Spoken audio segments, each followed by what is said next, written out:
trouve qui est malheureux, c'est qu'en ce moment, tout le monde essaie de recruter de nouveaux courtiers. J'entends beaucoup des commentaires de recruteurs qui vont dire « Oh non, inquiétez-vous pas, vous n'allez pas avoir besoin de faire tout l'encadrement que Hugo Leroux ou Gilles Bouillon est en train de vous dire. Ces gens-là, ils exagèrent. Perds pas ton temps avec ça. Viens chez nous. Qu'est-ce qu'on dit à ces gens-là? Vous voulez encadrer des courtiers pour qu'ils travaillent correctement. Puis il y a comme une portion de l'industrie qui travaille contre vous.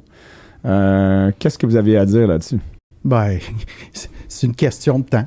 Quand tu parles avec les gens de l'inspection, pour eux, dans les niveaux de risque, plus les cabinets sont petits, plus ils vont faire de l'auto-inspection, plus il va y avoir des inspections aussi. Donc, je pense que ça va aller vers le haut, donc ça ira pas vers le bas. Donc, pour moi, c'est une question juste de temps, de timing, qu'ils auront les mêmes exigences à faire. Donc, pour moi, de ce côté-là, je suis pas très préoccupé. Tout aussi bien de le faire correctement pour donner l'encadrement, puis que les courtiers, ce qu'ils veulent, là, c'est de passer du temps avec le client. C'est pas de faire la paperasse puis toutes les autres affaires. Ça, c'est le côté vraiment trouver une solution, le côté humain avec l'individu. Ça, c'est la vraie valeur du courtier hypothécaire. Fait que pour le reste d'encadrement, moi, la seule chose que je dis, c'est qu'au niveau de l'entrée en profession, je trouve que là, on en parle avec Hugo à l'AMF, l'encadrement des stagiaires, je trouve ça que si on pouvait avoir plus de stagiaires, l'entrée en profession serait importante. Au Québec, on a à peu près 1200, 1300 courtiers, mais en Ontario, les autres provinces, on parle de presque 10 000 courtiers hypothécaires. Fait que notre profession au Québec, là, elle est moins bien connue, puis on pose beaucoup de questions à des clients sur la rue. C'est quoi, qu'est-ce que ça fait un courtier hypothécaire? Souvent, ils ne savent pas parce que ça en prendrait encore quelques milliers, mais le problème, c'est que si on veut attirer dans cette profession-là, le problème dans l'encadrement du 12 semaines, ça, je trouve ça bien parce que c'est quand même bien d'encadrer des gens avant de les envoyer sur le terrain puis d'offrir n'importe quoi. Sauf, il faudrait peut-être trouver une façon, puis il en parle, là, que ce soit autant de l'assurance ou ailleurs, si on pouvait avoir plus de stagiaires, mieux encadrés, avec des gens un peu plus qu'on pourrait engager dans nos cabinets, ça serait bien pour... parce qu'il y a une demande. Là, Gilles apporte un bon point. Hugo, il mentionne qu'au Québec, on est moins de courtiers, mais l'autre affaire, c'est qu'au Québec, je pense qu'on est la pire province au niveau du canal courtage, au niveau du pourcentage banque, force de vente bancaire versus courtage hypothécaire. Pourquoi que les Québécois connaissent pas le courtage? Pourquoi qu'ils ont une réticence potentiellement, en dehors de juste, il manque d'une force de vente au niveau des courtiers, une force de conseil, je devrais pas dire force de vente, force de conseil. Tu vois, même moi, je dois corriger mon langage. Mais pourquoi au Québec, on est à 23, je pense que c'est 23-24% de part de marché au niveau du courtage? C'est un peu... c'est un no-brainer selon moi, mais pourtant, les Québécois sont réticents. Ils trouvent que c'est plus sécuritaire quand j'habite à Saint-Georges-de-Beauce d'aller voir ma caisse. Non, mais Gilles l'a dit, c'est le manque de courtiers sur le plancher. Parce qu'il manque de courtiers, il manque de communication pour expliquer aux gens c'est quoi le courtage hypothécaire. De toute façon, quand on engage des nouveaux courtiers, on a dit, là, t'es pas obligé de développer des techniques de vente. Ce qu'on te demande, c'est d'expliquer aux gens ça fait quoi un courtier hypothécaire. Et quand les gens savent exactement ce que ça fait un courtier hypothécaire, ils vont appeler un courtier hypothécaire. Mais la majorité des gens ont souvent des mauvaises conceptions de ce que ça fait un courtier hypothécaire. Souvent, c'est répandu par peut-être les gens qui souhaiteraient que les gens ne passent pas par un courtier hypothécaire. Beaucoup de gens pensent qu'on est le prêteur. D'autres pensent qu'on est comme une deuxième chance au crédit. Certains, tu sais, on essaye de vendre que notre service est habituellement gratuit, mais aujourd'hui, dire que quelque chose est gratuit, souvent, là, ça a l'air d'une attrape. Parce qu'il y a des expressions qui disent dans la vie, tu as ce que tu payes pour. Fait que quand tu dis que tu es gratuit, déjà, c'est. Ou quand c'est gratuit, il y a une poigne monnaie.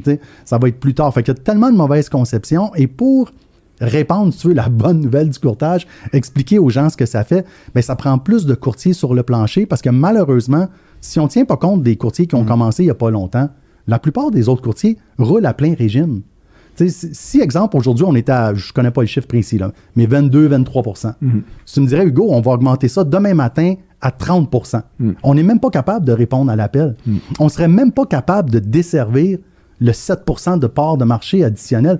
On a besoin de minimum doubler le nombre de courtiers sur le plancher. Ben oui. Et Gilles vient de le dire, la capacité des cabinets dans la formule actuelle.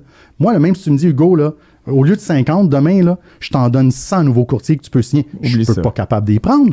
Avec mes 2 superviseurs là, que j'ai là, je ne peux pas en prendre plus que 10 à la fois. Exemple, là, si j'ai 2 superviseurs. Les autres courtiers que je viens de te dire, qui roulent déjà à plein niveau, ils ne veulent rien savoir de superviser un nouveau. Mais vraiment, là, ce qu'on a besoin demain matin, ce qui serait la meilleure nouvelle, c'est que chaque courtier qui a 3 ans et plus d'expérience là, décide de prendre quelqu'un qu'il connaît, qui serait bon dans le courtage, puis qui l'emmène dans le courtage hypothécaire.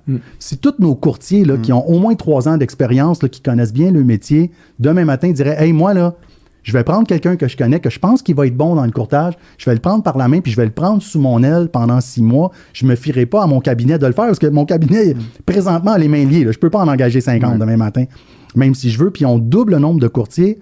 Certains courtiers, tu sais comment c'est, des fois, ils ont peur. Ils disent « Hey, si on double le nombre de courtiers, je ne ferai plus de business demain matin. On va se piler ses pieds. » C'est tellement pas saturé, le courtage hypothécaire. Il y a tellement de place que ça serait la meilleure nouvelle pour le courtage, pour chacun de nos courtiers, de rentrer quelqu'un dans le domaine, de dire « Moi, je vais l'aider au début, cette personne-là. Là. Je le connais. La business de tout le monde va augmenter si on ferait ça. C'est mon vieux le plus pieux. Je sais bien que ça arrivera peut-être pas, là, mais que chaque courtier en prend un par la main puis qu'il l'emmène dans le domaine puis qu'il l'aide à rentrer, ça serait la meilleure nouvelle par le courtage. On passerait de peut-être 1200, 1300 à 2500, proche de 3000. C'est la meilleure chose qui pourrait arriver pour le courtage hypothécaire au Québec, surtout du côté des prêteurs. On n'a même pas tous les prêteurs au Canada qui sont présents au Québec. On a plusieurs prêteurs chez qui, des fois, on n'a pas de service parce qu'ils n'osent pas vraiment investir au Québec parce qu'ils n'ont pas la masse critique de dossiers qui rentrent pour dire que ça vaut la peine que j'embauche, que je grossis mes bureaux. Tu sais, on a nos prêteurs préférés qui, eux, roulent d'année après année, qui en font, mais tous les autres, nos prêteurs, là, dans le 2e peloton, si tu veux, ou même le 3e peloton de prêteurs, n'ont pas la masse critique pour dire « c'est beau, moi, je rentre vraiment au Québec de force, puis je vais m'implanter ». Donc, on souffre en plus du choix de prêteurs, du choix de produits, parce qu'on n'est pas assez. On a vraiment besoin là, d'un autre bump, si tu veux, là, en nombre de courtiers sur le plancher.